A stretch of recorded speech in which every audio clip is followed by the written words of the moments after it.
We've filmed everything from deliveries to marriages, divorces. We, have always stayed true to who we are. Kim Kardashian's love story basically started with her making the worst possible decision at the worst possible time. She eloped with music producer Damon Thomas in Las Vegas in 2000, when she was just 19 years old and he was around 29. A 10-year age gap in Vegas, with zero planning. Kim later admitted on Keeping Up with the Kardashians in 2018 that she was actually high on ecstasy when she walked down the aisle. I did ecstasy once and I got married. I did it again. I made a sex tape, like everything bad would happen. Damon filed for divorce in 2003, and it was finalized in 2004. Kim later alleged in court papers that he was controlling during the marriage, allegations Damon has always denied.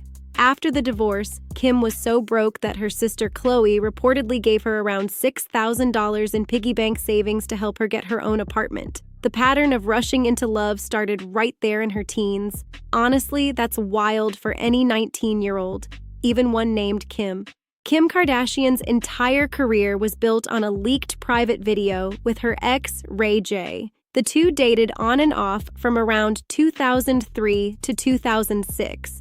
And the private footage they filmed together in Cabo San Lucas in 2003 was released by Vivid Entertainment in 2007 under the title Kim Kardashian Superstar. Kim sued Vivid in February 2007 and settled for a reported $5 million. The release directly launched her into global fame, and Keeping Up with the Kardashians premiered later that same year. Ray J has repeatedly claimed the release was a coordinated deal involving Kris Jenner, which Kim has always denied. In October 2025, Kim and Kris filed a defamation lawsuit against Ray J. He countersued the following month. The bigger picture? I definitely jumped into another relationship so fast, it got my mind away from stuff. From day one, Kim's love life and her brand were inseparable. Every relationship she has ever had since has played out under that same shadow. Receipts started with her very first viral moment. Kim Kardashian's second marriage to NBA player Kris Humphries lasted just 72 days,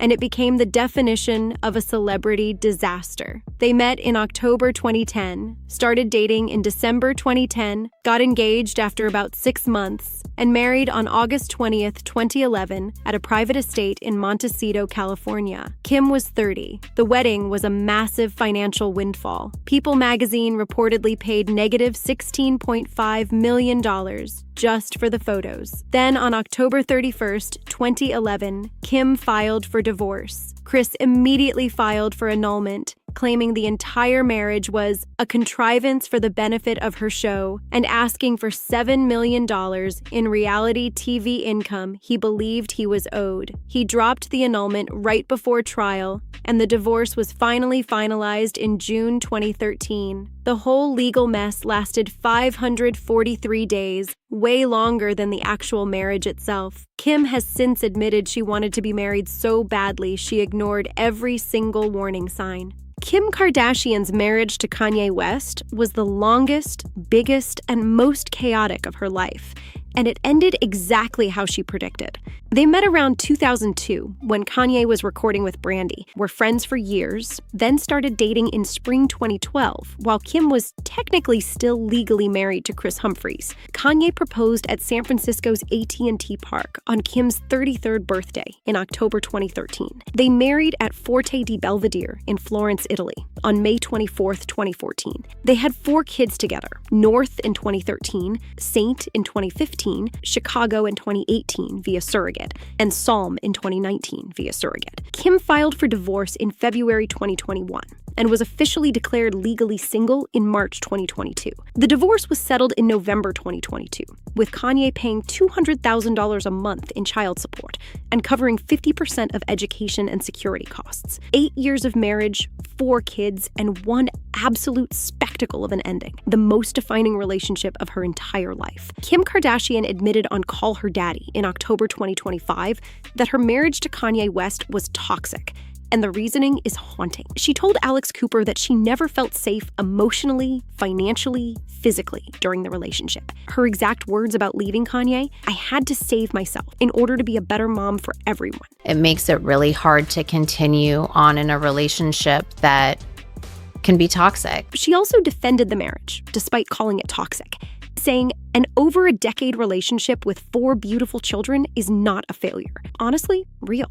After their split, Kanye basically went into a public meltdown. He harassed her boyfriend Pete Davidson with the Easy claymation video, launched into an anti-Semitism scandal that cost him his Adidas deal and others, and married Bianca Censori within months. Then in January 2026, Kanye took out a full Wall Street Journal ad titled "To Those I've Hurt," apologizing for his behavior. The damage was already done. Kim's "I never felt safe" line basically explains every relationship choice she has made since. Kim Kardashian's 9-month romance with Pete Davidson collapsed under the weight of Kanye West's relentless online targets, and Kim has openly admitted it. The pair met in October 2021 during an SNL skit where they shared an on-screen moment as Jasmine and Aladdin, and Kim later described feeling a little zing. They went public in November 2021. They split in August 2022 after about 9 months together, citing long distance, a 13-year age gap, and the constant pressure of Kanye's public commentary. On Call Her Daddy in October 2025, Kim openly admitted that Kanye's Easy music video, the one where Claymation Pete was buried alive, made me feel really sad. It's had me put up this guard. Pete was 28 at the time. Kim was 41. She has said publicly she still feels guilty about everything he had to go through just to date her. Her relationships keep ending because the chaos around her is bigger than any single partner can really handle long term. Kim Kardashian has actually built a literal checklist of dating standards in her phone, and the receipts are wild. She has openly shared that her requirements include being accountable for actions, having good teeth, able to hold their own, and not requiring her to babysit all the time. She also said her future partner doesn't have to be famous, but they absolutely have to understand what this life is. Translation: the chaos of being Kim Kardashian is not for the weak. She wants emotional stability, financial independence, real grown-up energy, and zero ego that competes with hers. Honestly, after Damon, Ray J, Chris, Kanye, and Pete, the woman has earned the right to be extremely specific. She also openly admits she might never get married again. On James Corden's podcast, she said, "I don't know. I really don't," when asked. Then on Gwyneth Paltrow's podcast, she joked, "Fourth time's a charm." The girl is clearly conflicted, but she is also way more self-aware than people give her credit for. Kim Kardashian's new relationship with Lewis Hamilton might actually be the first time she's chosen someone who can genuinely match her energy. The rumors started in early 2026 after a New Year's party, then a February Paris trip, and Super Bowl 2026. They were photographed hand in hand, leaving a Broadway play in May 2026. Then on June 16, 2026, Kim officially hard-launched the relationship on Instagram with a lately carousel that included a now viral video of her